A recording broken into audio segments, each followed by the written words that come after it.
Dininig kanina ng House Committee on Ethics and Privileges ang reklamo laban kay Representative Pantaleon Alvarez sa umano'y disorderly conduct nito sa isang rally sa Tagum City.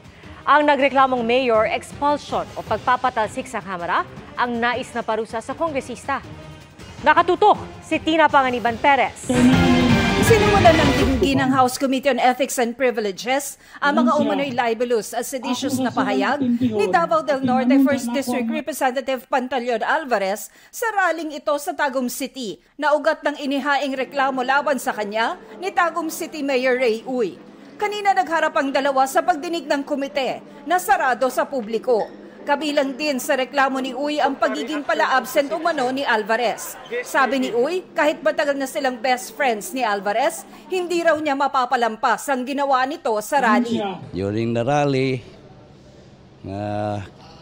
mag-withdraw ng support yung PNP, military, army, kay Presidente Marcos.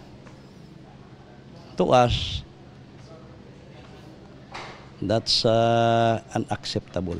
Expulsion o pagpapatalsik sa kamera ang nais niyang parusa. That's too much.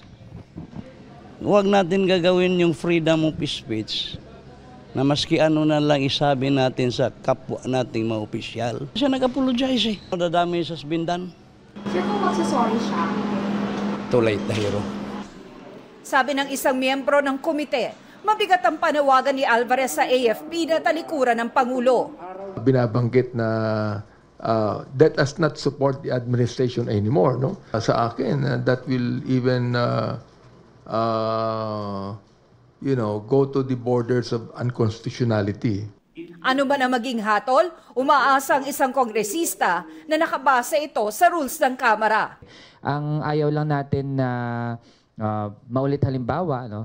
Kasi doon sa naging decision kay former Representative Arnolfo Teves, 'di ba? Na meron siyang mga hindi din naman talaga nagawa na tama, pero yung basis ng desisyon hinaluan pa nung paggamit ng terror law, ganyan.